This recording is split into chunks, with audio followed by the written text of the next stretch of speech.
Hello, everybody. Welcome back to another episode of Worldviews. Today we have Martin Willis. He's a longtime host of Podcast UFO, a show dedicated to discussions about unidentified aerial phenomena, government disclosure, and the mysteries surrounding UFO sightings. Since launching the podcast in 2011, he has interviewed hundreds of researchers, witnesses, journalists, and skeptics, creating a platform for conversations about one of the most debated topics in modern culture. Martin, thanks for coming on. Thank you. Well said. Did I write that? I didn't write that, did I? This was brought to my assistant, ChatGPT. Did a good job. Oh, yeah. Always. Yes. How about that? Yes. Thank you. I'm glad you invited me. Yeah, of course. First, Martin, can we discuss, I guess, what was your upbringing like and what got you so interested in the UFO phenomena? Well, I wouldn't really say it was much of what an influence of my upbringing in any type of way because it was never really discussed or anything like that around the kitchen table or anything like that. I do remember my sisters and I sitting on the lawn, looking across a river. We were up on a hill looking across the river at Pease Air Force Base, which is in Newington, New Hampshire. We lived in Elliott, Maine, and there's a river that borders the states, and we had a really good view of the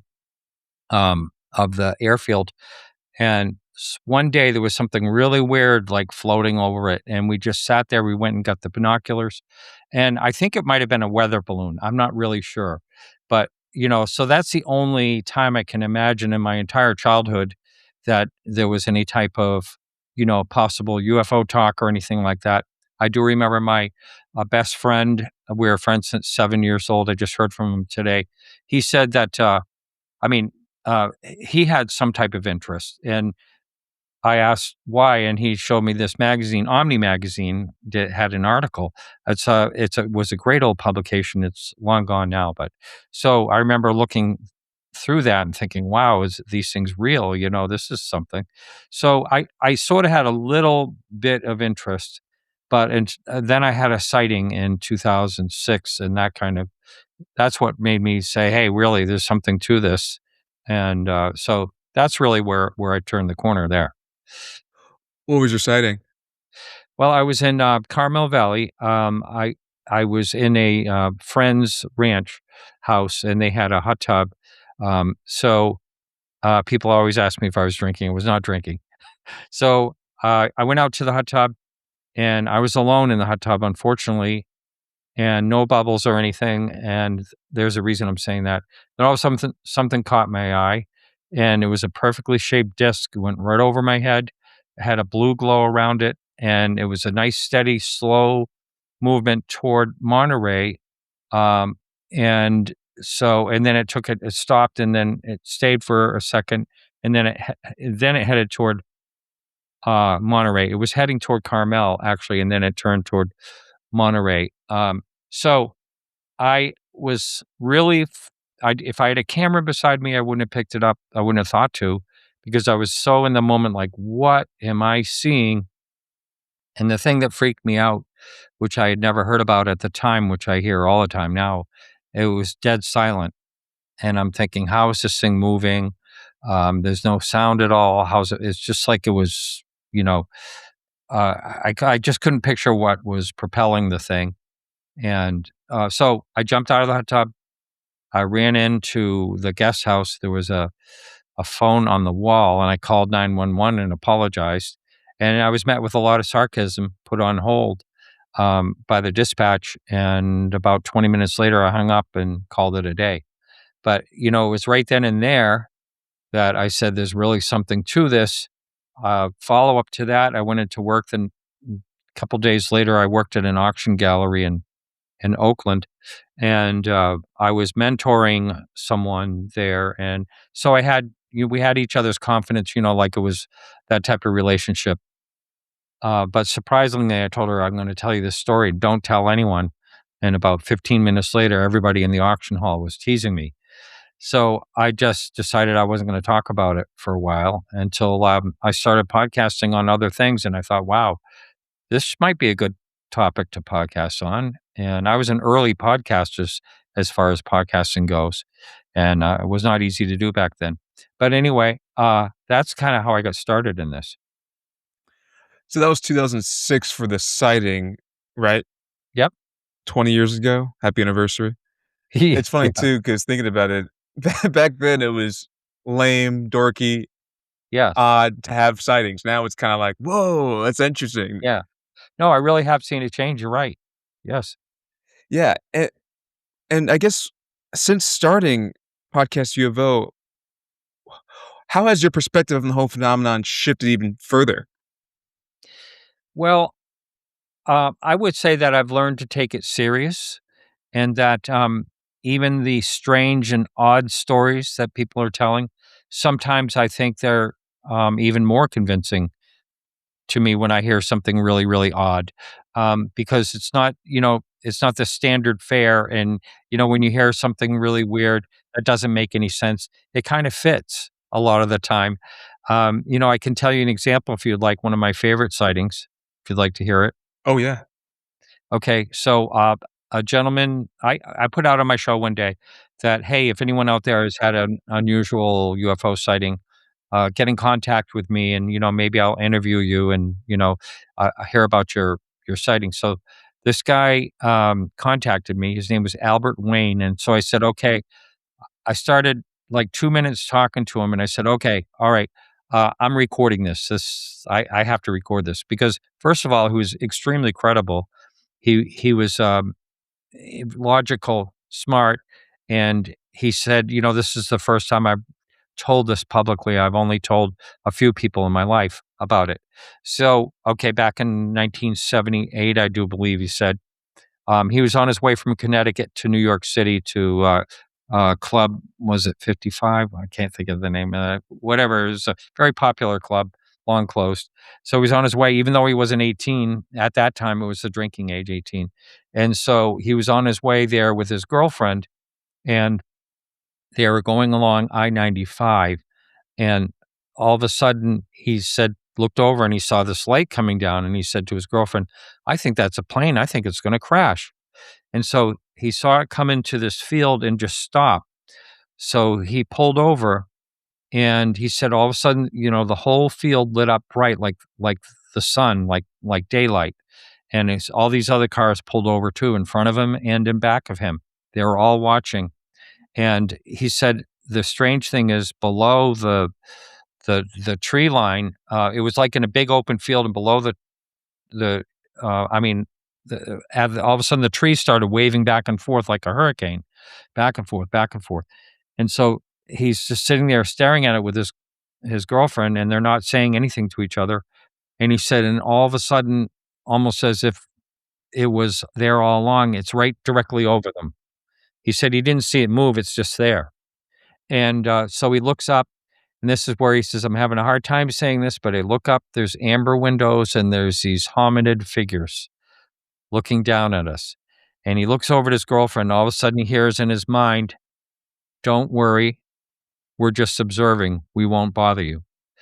And he says, and then all of a sudden, like, oh yeah, in describing the object, let me describe this to you, because it's all also very unusual. So had four corners, and it was very hard to describe. It had a shape to each, like a scallop out in each corner. There was a section of it that was round below it, and then on each corner, it had like a sphere, like sitting on top. And so, and then like about the middle banding or the lower banding was circular, and there was amber color, and that's the windows. So he's looking up at this hominid, and all of a sudden he says, just like it wasn't there, it was sitting across the field again instantly. Didn't see it move. It's just sitting there, and the trees are going back and forth again. And he says, and then all of a sudden it just goes off, and he says, and it just like shot off, like gone. It was gone. So he thinks about it, and he looks over at his girlfriend, and he says, this is the part that's really bizarre. Looks at his girlfriend, and he says, "It's okay. Let's go get an ice cream." So they get on the highway. The cars get on the highway. Every single car turns off at the first exit and goes to a Howard Johnson's to get ice cream. Every single car that was in front of him, behind him. And he says they're all walking in the parking lot, and he said it was like a zombie. And then he gets into the place, and he sits down. They ordered a banana split. Sits down. And he looks at this 30. He said an old guy, 30-year-old guy, and he says he was like in a sport jacket, and he was like two hands on his glass of water, and he turns over to him and he goes, "Did you see them?" So I mean, it's such a bizarre story. I love that story because it's so weird and bizarre. And if you're gonna make up a UFO story, I don't think you can make that one up. Wow. Sorry, who was this guy again? His name's That's what Albert Wayne. Now he doesn't talk about it publicly. He doesn't like to talk about it. It doesn't want it to be a part of his life, really. He's an artist, and he's in Connecticut still. And I do have that up on my YouTube. The interview is up there. I think there's 10 or 11,000 views. It should be a lot more than that because it's a crazy, crazy story. I love it. I was gonna ask you the most paradigm shifting conversation they had, but I assume that's one of them. That is one of them. There's another one I can give you that's pretty interesting. Would you like to hear that? Please, please. Okay. Well, this one involves what we would call a USO. That's unidentified submerged object. So I don't know where I caught it. I think it was one of my listeners said, "Hey, you ought to reach out to this guy named Scott Cassell." So I looked him up, and he's a major underwater adventurer. He's always on the Discovery Channel and things like that. He was the first first person to ever film a giant squid in the wild, and he's got a huge Wikipedia page. So I contacted him. A lot of times when you contact people, you never hear from them again. That's okay, But he did. He responded and he said, "Yeah, sure, I'll talk about it." Now, as far as I know, I'm only the second person to interview him, and so his deal was he was in the Sea of Cortez, about 65 miles offshore. He was looking for this special rare fish that's actually a delicacy in the Asian market. So it's a endangered species, basically. He was looking to film that. He said they make a sound like a frog. It's a weird thing. They're about 300 pounds. So he was on a rebreather. Now, he has more rebreather experience than any Navy SEAL. He's got about 5,000 hours of rebreather time, which is amazing. And, and about 20,000 hours total of underwater time. So, I mean, he's a major, major adventurer, and what a guy. So he's down he knows he can go down to 400 feet. That's what the rebreather's rated for. And if you go any lower than that, you're going to die.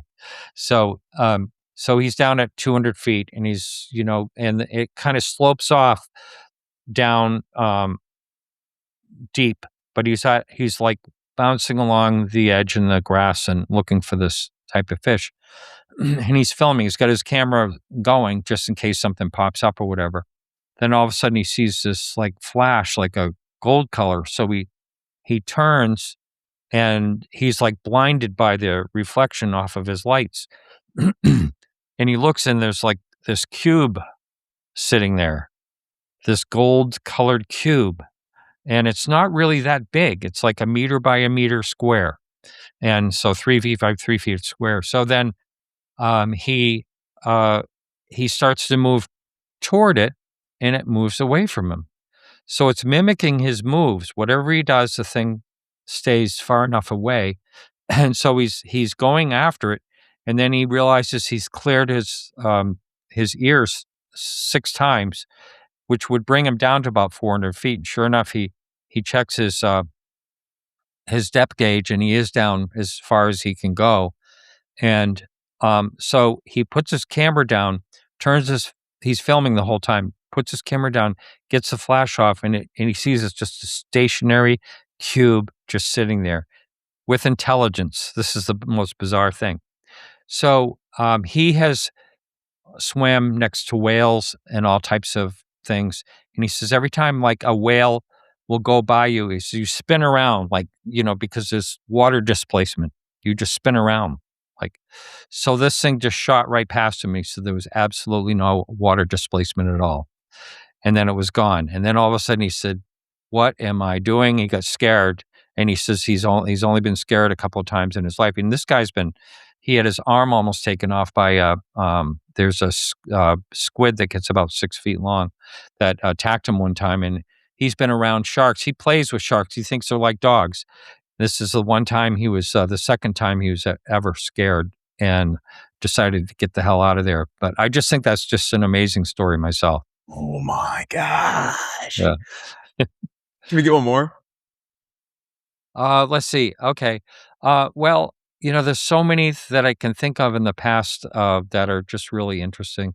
There's a lot of known cases that I really like. But as far as personal sightings, um, I had someone that I spoke to one time that had this thing back in the 80s, like in her land or in a driveway. And when it took off, this is not a real exciting one, but it's still interesting. When it took off and there's these 6 metal pieces that are left. And the poor thing has been trying to get those things analyzed forever. And I got involved I'm saying for 25, 30 years, she's been trying to get someone to test these. So I finally got someone in Sweden that was going to do it. And so we packed them up. It cost like $350 to ship one of them to Sweden. And then the FedEx driver wouldn't drop it off, and it never got to the person. It came back to the United States. So she still has them. But, if I think of something while we're talking, that's a really interesting sighting that someone told me, I'll share that. But I just think that's a pretty bizarre story, and I've seen the pieces. They're really, they look like pipes. It's a strange, odd thing. Wow. And the one that you saw, did you go back to any type of, I guess, like MUFON database to see if there are similar did. sightings in the area? You did? Yes, and I did, but, this is the weirdest thing is I didn't make note of the date or anything. So there is one that year in, I think in October, which it could be. And in California, there's not much difference in the seasons. So I can't really remember for sure what time of year it was. A lot of people know exactly the date and everything like that. But I can't really remember, but I did see one where there was a sighting. Now they said it looked like a cigar, but there's a lot of times when something's off in a distance, like a disc off in a distance, it will look cigar shaped. So that is still a possibility, but that was seen over Monterey, and so it could be that one. But you're right, I did want to find that out, and I can still report that, but I can't remember the date, so I don't know exactly how much use that would be to report it. Yeah, yeah, and because now I gotta ask too, because after all this research, experience, all of this, what's your theory on what these things are? What are UFOs? What is this non-human intelligence? What do you think it is? I really don't know. It's almost like I know less than when I started. I think that there's a possibility it could be a number of things, not just one. And once I heard someone say it may be a possibility of something that we won't understand. And I think that is possible. There's, I like all the different theories. There's the time travel one, there's the extraterrestrial one, which I'm more in favor of, but I don't know for sure. Then there's interdimensional, which I think is interesting and it actually answers a lot of the sightings people talk about when all of a sudden something blinks out and blinks back in, that type of thing. But I really don't know. And when I say it's most likely, or my theory is very possibly extraterrestrial, I always get into sort of debates with people that are skeptics of that. And I understand why, because, the distances are so crazy when it comes to where our nearest, the nearest star is, 4 light years away, just over 4 light years away, which is unfathomable. But there's a way to figure out the space. I'll tell you really quickly because it helped me a lot to try to understand what light years were and all that. So, and an astrophysicist named Jeffrey Bennett told this to me.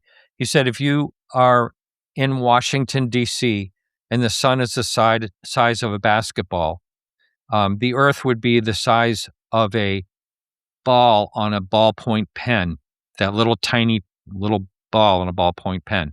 The nearest star would be in San Francisco. So that kind of gives you a gauge of how the distances are. Now, I just had a discussion with a bunch of amateur astronomers as I was walking by them with their telescopes out. It was a nice, fun discussion. But asked them I asked two of them what they thought about UFOs, and they're both, well, I never seen one. There's really nothing to it. Blah blah blah. They can't get here, and so one guy was more approachable, so I said, okay, well, let's talk about that. That's the physics that our little Earth brains know about. There's could be so many more things discovered in physics along the way here.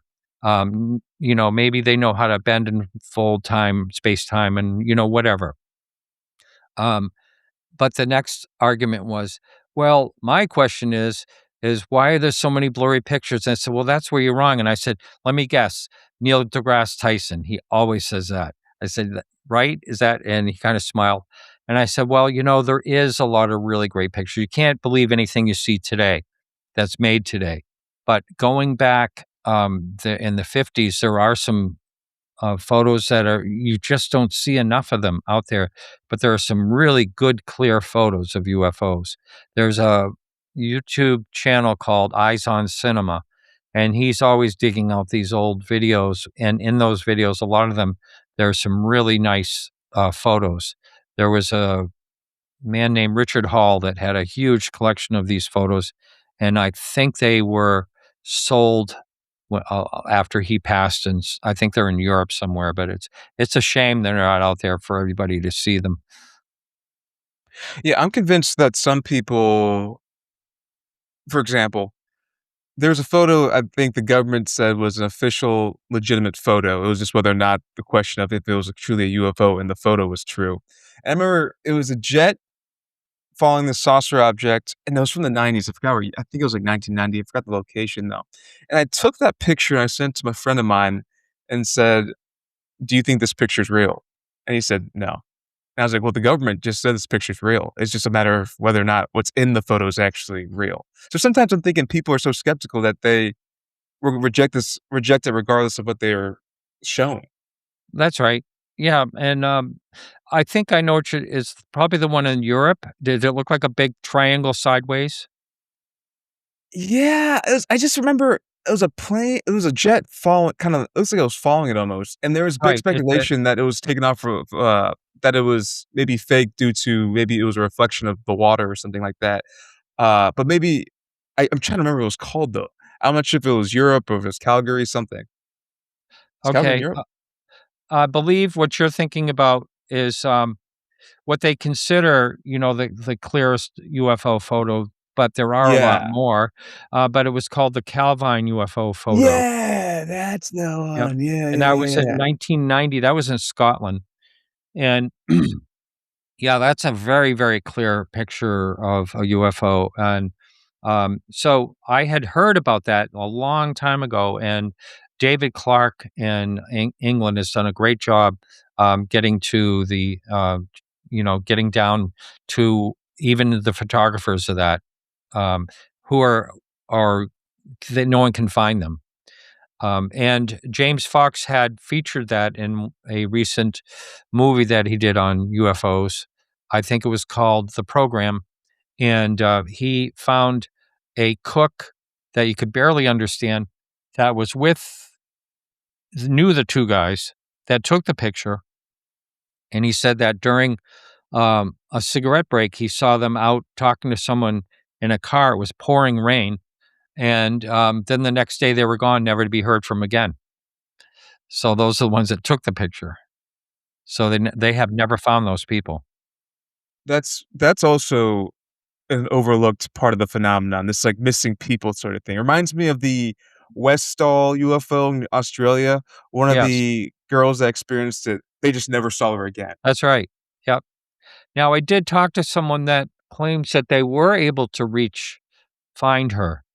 I'd have to do some follow-up on that, but it's a woman that I'm in touch with in Victoria, Australia, that did a lot of work on the Westall, and she has supposedly found the person. I don't know, the person is not talking, though. But I know what you're talking about. She, like, disappeared the next day. Yeah, the school UFO encounters are also sensationally crazy. Especially I know you spent some time on your YouTube channel with, I saw there's one video of you an interview with one of the Ariel school, Yeah, uh UFO encounters, and that, in my opinion, is maybe this far-fetched, but I think that's the most legitimate UFO story maybe in history, and I also think it's the most underrated news story in all of the history of mankind. Right. And I do have a video where I tell everyone why that's my favorite encounter. Well, Uh, okay, why is it your favorite? that's the Ariel incident is my Yeah, favorite encounter. yeah, And w it's the one that I think will turn most people that are skeptics, if they really, really look into it, it will turn them into someone who says, "Wow, there really is something to this." Now, the funny thing is my sister, she could care less. She hasn't listened to 5 minutes of my 740 shows. Um, so she was out. I had heart surgery. She came to take care of me for a week, and which was really nice. And we had a really good visit at the time. So I said, "You gotta sit down, you gotta see this." So I'm showing her, clips from the children being interviewed by John Mack and talking about the beings and all that.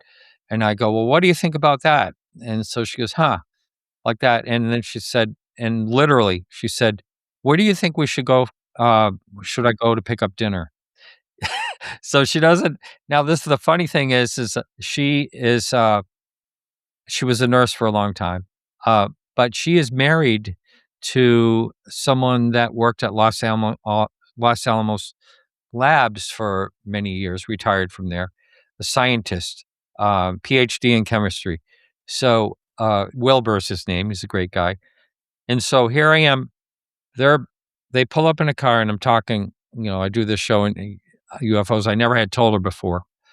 And so she's like rolling her eyes. And then and the scientist, says, "Yeah, it's very well possible."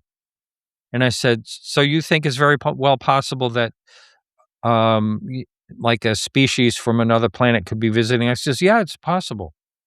And it was like, here it is, my sister, who's not a scientist, is like, "Ah," and he, who should be skeptic, is saying, "Yeah, yeah, it could happen." So, I thought it was pretty funny. that's a that's another part of the phenomena that's so funny to me. I can't name another sort of topic that could be so groundbreaking that has people on one side that are so into it, and then people that could care less. It's just that part is so interesting to me. Yeah. Oh, it is. I'll tell you a story that I think is really hilarious along those lines. So, I had an office, like I mentioned before, I'm in the antiques world and art world and all that. So I was working with a big auction company, and we had an office down in Massachusetts. And so I shared the office with this guy, and he's been on the Antiques Roadshow for years and years in the Asian department. So, um, I come in one day and he's one of these people that's, he can't get on a computer. He's terrible, can't email or anything. And he's like the one finger going like this. He says, "Hey, Jim, you need some help there, buddy? You know what's going on?" And so he goes, "No, I'm just looking you up online to see if you're a criminal." He was always, sarcastic. So I said, "Oh, well, if you are looking me up online," he says, "you'll see that I do more than antiques. I do a show on UFOs." And he looks at me, "Well, they are real." And, I said, "Oh, well, why are you saying that?" I said, "Well, I had something happen." "Tell me more." So I want to hear about it. I want to hear about it. So I sit down in a chair and he's telling me the story. And he goes, "Well, he was at Amherst College in Massachusetts and he was in the towers, which my girlfriend also went to the same school in the towers as the dorms. And it's a big 20 some odd story, dorms. There's four of them. And, so he's on the 17th floor, and he says, "I'm with, four other guys," and he says, "I'm not gonna say we weren't drinking," but he says something caught one of the guy's eyes. He said, "Hey, look out the window." We all look out. He says, "And there's this box-shaped thing. It's over the ma" he called it the mall. It's so sitting over the mall, and it's got lights flashing on each corner. It's the shape of a box, like it's a rectangular box and they're flashing on each corner all the way around it. It's just sitting there." He said, "Then all of a sudden it shoots off toward the mountain, and then we hear the afterburners or a jet, and and the jet is like chasing it, and it's getting near it." And he says, "All of a sudden it bursts into five lights, and then the five lights like signal back and forth, like, and then all of a sudden they shoot off all in formation. And I'm saying, "Oh my God, I can't believe that." I said, "How did that change your life?" And he said, "I could care less, never even think about it."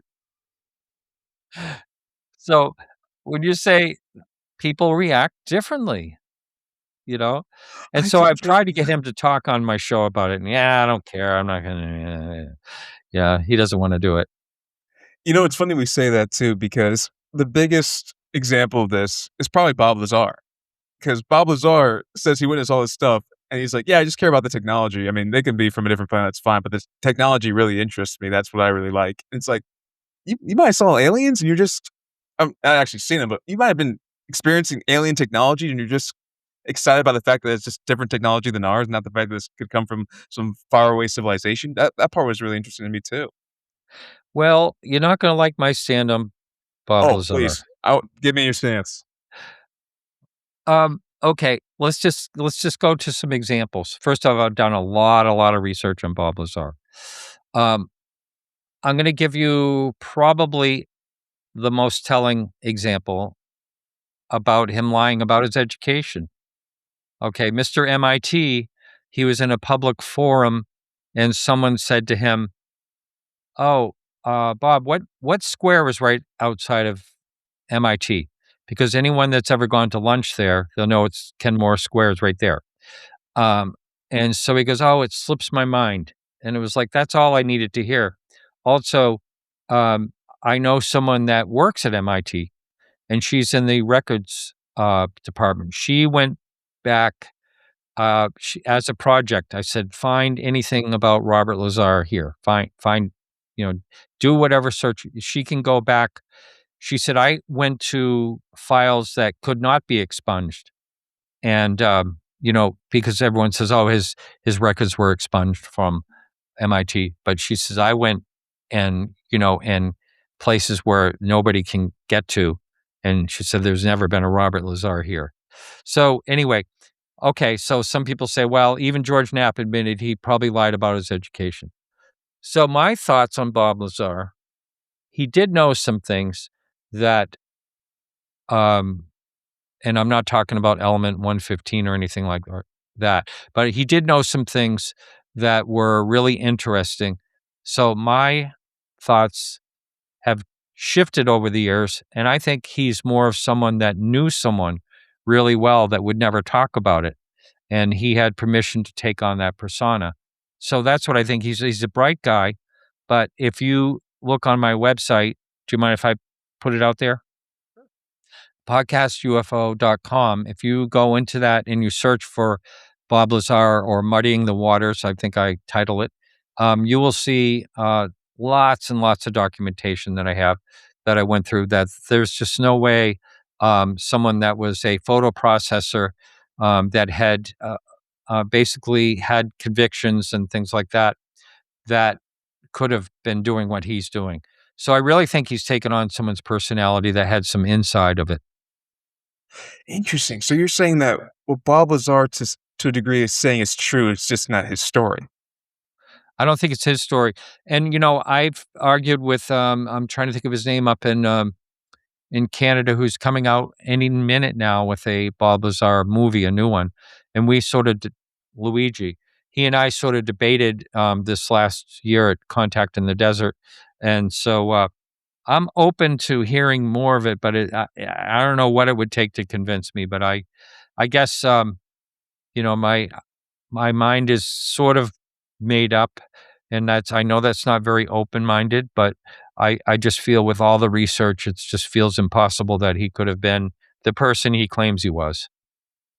I actually think that's a very reasonable hypothesis, especially considering because I can even add on to that a little bit because I feel like if that's true, the person he's doing it for, they must have been to some degree pretty close from a relationship standpoint, just for the fact that it seems like he's burdened by this story that he tells all the time.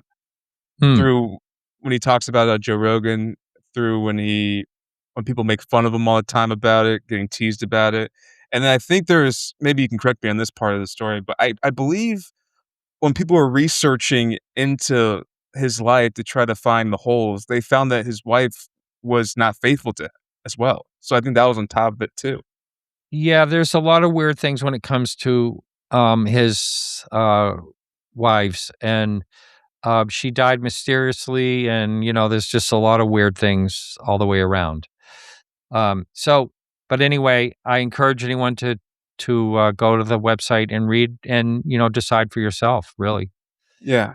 Do you think, David Grush's testimony is legitimate? I do. I think David is very authentic. I got to meet him. I was actually there during the hearing, the hearings that were there. I missed the last one, but I was at the first two hearings that were public, How and was it? How was the temperature in there? it was really amazing. I felt it was very historical. I was the second to last person to get in the door. People were cutting in line. I was there 5 in the morning to get in, to make sure I got in because there was only 60 seats, and yeah, just barely made it in. I uh, I filmed it. I was told that we couldn't film anything, and then I asked the person at the door, "Can I film?" So anytime you see the whole, it's pretty funny. I had my phone on a stick, so anytime you look at like David Grush on the background, you'll see my phone. My phone's made it into a lot of movies and things. It's pretty funny. But yeah, I thought it was a really very authentic. I still think he's in a very very authentic person.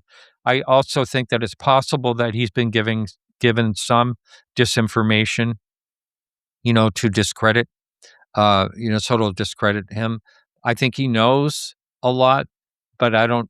People are looking for the nuts and bolts, and until that happens, then I don't think enough people are going to take it real seriously. It's interesting when stories that were told at those hearings almost make the UFO phenomenon more confusing than it is clear.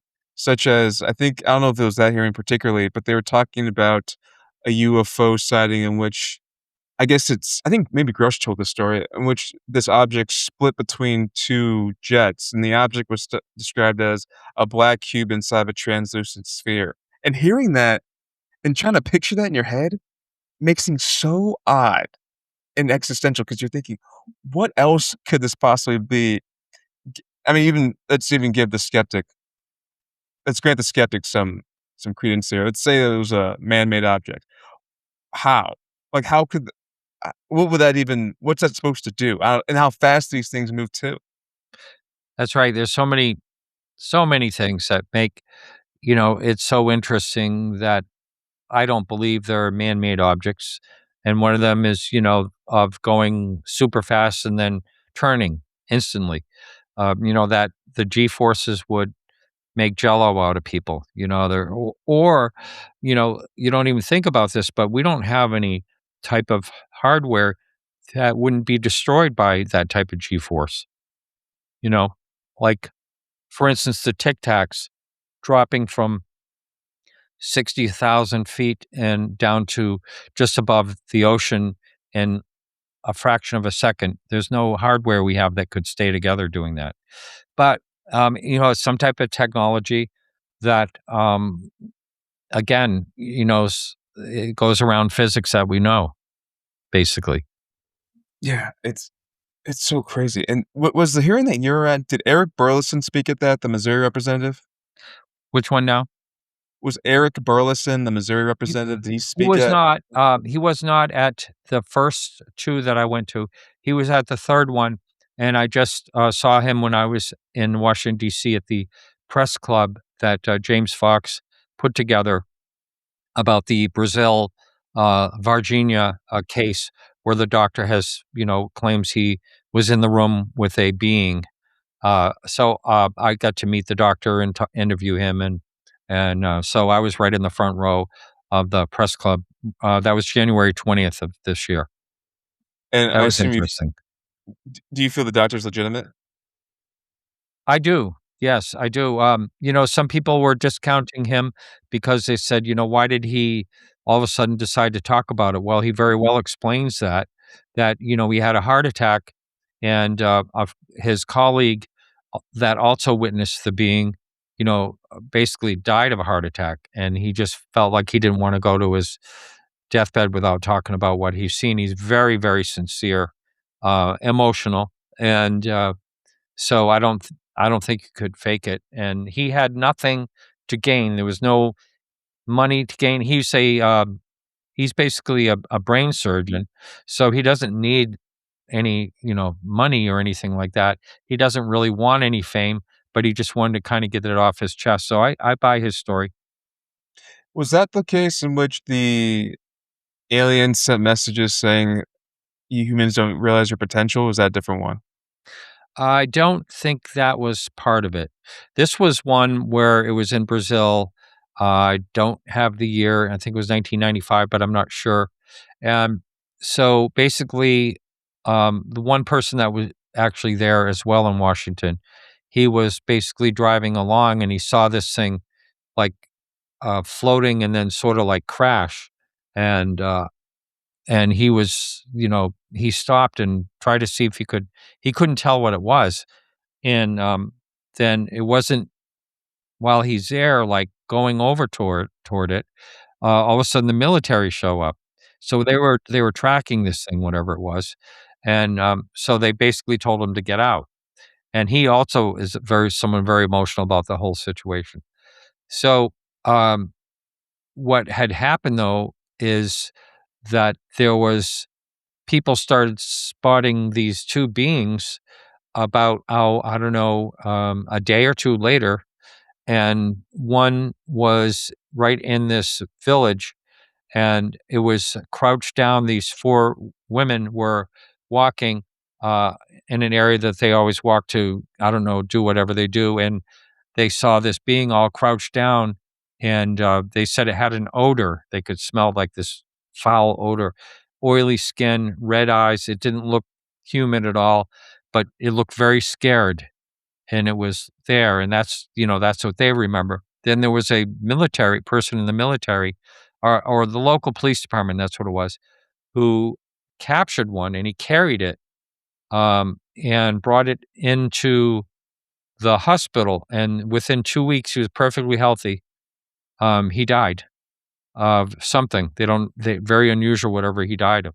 So, I don't know if it's that one that actually went into the hospital. I may be confusing it, but one of them went into the hospital, and it was still living. And the doctor claims that he saw it, and he said it had a much higher intelligence than we can imagine, and he could feel like he was getting a message from this, and the message was something along the lines where, you know, "I know you're trying to help me," type of thing. And so he was really upset because he was only there for about 15 minutes, and then, the next thing you know, he finds out that the United States military, arrived and took it away. So, Mm. it's a really good case. It's the Varginha case, I'm not gonna try to spell it. I think it's VarghinA, something along that line, but you can look it up online, and it's a very, very interesting case. And thanks to James Fox, he revived there was interest in it, and not a lot of people were talking about it. He revived it and really got involved in having those people speak, so that was very interesting. It's so interesting that a lot of these countries basically have their own version of Roswell. Yep, that's right. There's, uh, they that you hear people say that a lot, like Rendlesham Forest, incident, back in 1980 is, the Roswell of England. Um, and I don't know what some of right off the bat, I can't tell you what's some of them were. I guess you would call, people say, "Oh, there's some great cases in Australia too, like Westall, and then South Africa, the Ariel school." So yeah, there's big cases and all over the world. It's not just the United States, but that we do seem to have quite a few of them. Yeah, and another thing too with the aerial school as an example, I'm not sure if you've come across this with interviewing people that have witnessed the phenomenon, but something that really got to me was when some of the experiencers of the aerial case would describe what they experienced. Like, some would say there's 3 objects, some would say there was 2. Some would say that there were 2 aliens versus 1, but someone even said that one of the aliens would do this kinda skip thing where it Yes. looked like it wasn't even touching the ground or almost like it was skipping, then it would rewind, skip again. It's Yeah. kind of missing time, but just the fact that there was such a variety of different type of weird experiences within the experience itself really kind of baffled me even deeper into what this all actually means. That's right, and that was, Francis Chiramuda, who claims that they seem to be, like, not really touching. He said it was running toward the pool, and he says it's not really seeming like it was touching the ground, but it would blink out and then blink ahead of itself. That's what makes me think, the interdimensional thing. But you're right, a lot of people who have UFO sightings see entirely different things, even though they're all experiencing the same thing, which is another big puzzle. And almost, there's all these theories on that, which I don't even know, but I've heard people say, oh, yeah, that's because it was initiated through your consciousness or something like that, which I can't understand. But yeah, a lot of people do describe seeing something different, even though, they'll argue, no, that's not what we saw. We saw this, and that type of thing. It's really baffling. Yeah, and for you, what do you think the most common misconceptions in the UFO community that drives you crazy? Well, in the UFO community, hmm, well, things that I can kind of shift a little bit. The things that kind of drive me crazy is when people think that their story is important, and there's like an ego thing going on there, and they don't want to even care. They don't even care about. And I'll make a perfect example. And I'm not going to say any names, but okay, there was this person that I interviewed years ago, and I always knew it as his family's UFO experience. And that was it. And he never, anytime I interviewed him, he never spoke about anyone else.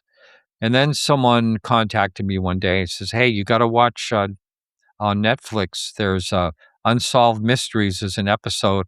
It's called The Berkshire's UFO." And I said, "Oh, okay, I'll check it out." So I'm watching it, and it was this guy is involved, but there's so many other people involved that had the same, that same night, which was September 1st, 1960. I can't remember the year, 69, I think.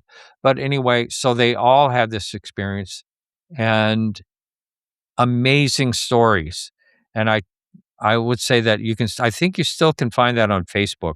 So I can't remember. I think it's when Unsolved Mysteries kind of rebooted.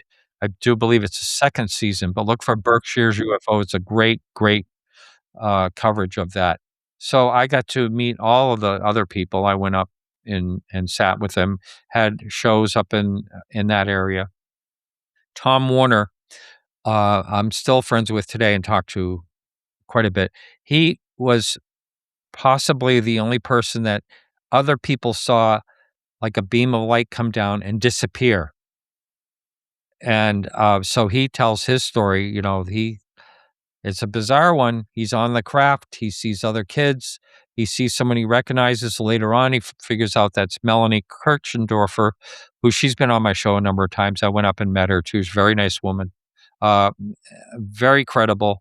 It really changed her life in a really negative way. But anyway, so there was all these people involved in this sighting. And one, her name was Jane Green. She's I don't know, she's having a lot of health problems. I'm not 100% sure she's still around, but I watched where there's the body language panel that did a show on her in particular, and she tells her story about she was not abducted or anything like that, but she was driving along with her friend, and this lights came and this big huge object, and her and her friend are just staring outside. They're outside of the car, just staring at this thing. And anyway, it's very involved. And the body language panel says, this woman, we don't see a single sign of her being dishonest in any type of way. she's 100% legitimate. So they really looked into, other people that talked about, this incident in particular. But yeah, that's one of the most involved UFO sightings that encounters, and to know that one person was saying it was theirs and no one else's, and then got jealous in the last few years and was saying that other people are lying and all these things. So there's a monument there that he had put up, with his family's name, of course. So anyway, a lot of people that know that whole situation know who I'm talking about. Yeah, is there a maybe not even not super popular, but at least notably popular case that you actually think has a natural explanation to it? That's actually not probably some kind of non-human intelligence? Hmm. Good question. I can't, nothing comes to mind right off the bat, but I'm sure there are some that are explainable. Um, and I think there's, um, the skeptics will basically throw the baby out with the bathwater and say, that this one or that one and that one can be explained. And yes, we know we want them to be explained. We want there's so many that aren't explained. So why focus on the ones that can be explained? And that's what a lot of times the skeptics will do. And I just can't think of anything that comes to mind. But there are some cases where, they figure out, oh yeah, that was oh yes, oh I'm thinking of one right now. There was this amazing phenomena in the sky in the 1990s, and it was figured out afterwards that it was a failed missile launch in the upper atmosphere, and it's very, very amazing to see this thing, but it's figured out. And I like when they're figured out because then let's move on to the next one. Sure. Yeah. Have you discovered any, I guess, patterns amongst numerous contact or abduction accounts that the outsider may not know about? Well, I know that there's a lot of commonalities in people that claim that they're abducted. That they have a lot of things that they are. I don't say I have a lot of guests that talk about it, and I was on the fence about it for a while. But I think the most common one of the people that claim that they're abducted is their loss of time, and I think that's very interesting. Going back to Albert Wayne's sighting in Connecticut off I-95 that I was telling about, the ice cream guy, he says when the thing came over him and then the whole experience, he said it felt like sort of in the Matrix, everything seemed like very slow, moving very slow. He said almost like time was being manipulated. And so I think there is a time component that a lot of people do seem to address. And it's one of the first things that I'll ask someone who talks about an amazing encounter, especially since they've never talked about it publicly. They'll talk about it, and then I'll always ask them, did you happen to notice anything different about the time you arrived home that night? Like, did you arrive when you should have arrived or could have been later? Did you ever notice anything like that? Because a lot of times they'll say, well, as a matter of fact, yeah, I did.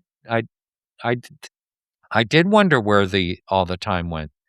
So a lot of times they'll have that. And then the next question is, have you ever done any hypno regression, to try to figure out if there was something more that happened? Oftentimes there is something. Is doing the regression stuff pretty accurate? What's that? Is doing the hypnosis regression Well, type of it really depends on who does it. Now, my girlfriend, she has a 30-year experience as a social worker and a master's degree in psychology and all that. She has taken um, her hypnotism from the very best, Brian Weiss and many others. And she claims that uh, it really depends on who the hypnotherapist is and if there's someone that's leading questions she did name a few people that she knows that did that. She goes, "It's very important not to lead them in any type of way, be completely neutral." So I would say that it really depends on who's doing the work. Okay. And, I wanted to ask you too, do you think this came to my mind when you were talking, do you think Chris Bledsoe is legitimate? Well, I was on the fence about him for a while, but there's something weird that happens with Chris. So, and in someone I know that I think a lot of went to visit him and said, "Yeah, there's really something going on." And he had a live film crew, with him for several days, and it was time after time again. These are not airplanes on these orbs that are up over. Somehow he has a way to somehow summon these things. I know it sounds really bizarre. So I think there's something to it. Now I'm friends with Sarah Gam, who lives in the Washington, D.C. area, and he was there along with Ann Brady, I can't remember, Estevez, who is actually worked with the government. So they're both have done, Sarah was on the UAP task force that did some work for them. And so they were there with Chris, and they all saw something around Chris. So there's something bizarre. Um, I don't know what he has. I do know that when he was out at Contact in the desert, he went out for like a sky watch, and people went out with him, and they claim to have seen something. But I know an astronomer that was there, and he said, "Yeah, that was a satellite or this." He had explanations for what they saw. Okay. And I'm curious, do you think, because I'm thinking based on where we're going with the whole hearings and all this stuff with the UAP phenomenon becoming more and more broadly known from a public standpoint. You have Obama saying aliens are real, Trump saying how he wants to release the files again, all that stuff. Do you think we're gonna know definitively within the next 5 years? I don't know. I always like to cite this video I watched when I first started looking into the topic, and it was probably in 1955 or 60. And there's a guy with a derby hat, and it's black and white, and he's saying, "I just want to know what these UFOs are before I die." And so I think of that and I kind of chuckle because it seems like we've taken steps forward and then we take steps back. When I say that, I mean, there's been some bloopers over the years. Lou Elizondo's made a couple of them, but I've seen it a lot where it seems like it's going to move and then it doesn't. So I don't have any high hopes, and I also think, I mean, was it Jimmy Carter or one of the presidents said they wanted to release all the files and it never went anywhere. So I don't really know. I don't know. There's always seems to be roadblocks, but I'll say, I'm open minded to it. However, I will say, doesn't matter. We're kind of a divided country right now. And whoever's president at the time, if they say, look, we have all this evidence, we do know that we are being visited from another civilization. I think, a major portion of our society would say, BS. I'm not going to, I don't believe it. The current one is just trying to distract or whatever it is. But so I don't know. Um, it's almost like it would take um, the proverbial landing on the White House lawn before anyone would, enough people would buy it. A major mass sighting, possibly. I've heard people call it forced disclosure. Maybe that's a good word for it. Yeah. Do you think, because people go back and forth with the whole, will the world be able to handle it? Would be too ontologically shocking, or do you think that it'll happen and the next day everyone goes back to work? Yeah, I've often thought, well, maybe people will think it's interesting. I have to tell you this story about myself before I was ever really into it and whatever. I was a I've always been a pretty busy person. I had an auction business, an auction company, a lot of people working for me and all that. So I had my office at that time. It was at my home, and so I also had like buildings I stored things in and all that. But so I was at home, running upstairs to get something where my office was, and my wife had the TV on, and I saw the alien autopsy movie on a news clip. So I stopped and I looked at it and I said, "Whoa, geez, is that real? So aliens are real? Well, I got to get back to work. I'll see you later." And so that's how my life was then. And I imagine, there's a lot of people that are that way now. And okay, you're busy. We got the mortgage to pay, our bills to pay. Let's move on. But I don't think the world's going to come to an end, and religions will fail, and the government will fail, and the stock market will crash, and all that. I don't think that will happen. It really depends, though. If they're nefarious, then maybe that will happen. I don't know. Wow. Yeah, then how about for you then? How has your research being so ingrained into the topic affected how you view spirituality, religion, and meaning of life? I think it really hasn't really changed. I think it's I think it would be just more interesting. That's all. If we really knew more about another life out there that may be visiting us, or we get to know more about them, I think it'll just open up more questions. I think it would is my life is more interesting with this in it, and I didn't expect it to be, but so many good things have happened because of it that I wouldn't change a thing. Yeah, yeah, it's interesting too because I remember I had an agnostic fellow, atheist agnostic guy named Emerson on, and I was like, "What would it take to convince you of God?" And he said, "Christian aliens would be very compelling." And I just thought that was so Well, that's interesting. funny. Yeah, I was like, "Wow, the idea of aliens coming and saying, 'Yes, Christ is the way, the truth, and the life,' would be so like, whoa, yeah. aliens believe, that's something." But cool. And one question we always ask people, our guests on this show, last question for you. One question you'd ask God if you knew he would answer right then and there, what would you ask? Oh, wow. Um, why? Let's see. No, I'd ask him more than why. Um, okay, I would ask him, what is a really good question to ask you? That's a He'd have to smart, tell me, right? smart and humble question. I appreciate that. Yeah. Cool. Well, Martin, thank you so much for coming on. Any last words, tips, pieces of advice, wisdom for the audience here? Well, I always say at the end of my show, keep your eyes to the sky. Really. I mean, you never know what you're going to see. We're all looking down at our phones today, and we might just miss something really amazing. And if I hadn't sat in that hot tub that particular night, I would have a whole different life. I have a wonderful woman because of it too, as well. So it's all good. Cool. Well, thank you, Martin, for coming on. Thank you. It was enjoyable.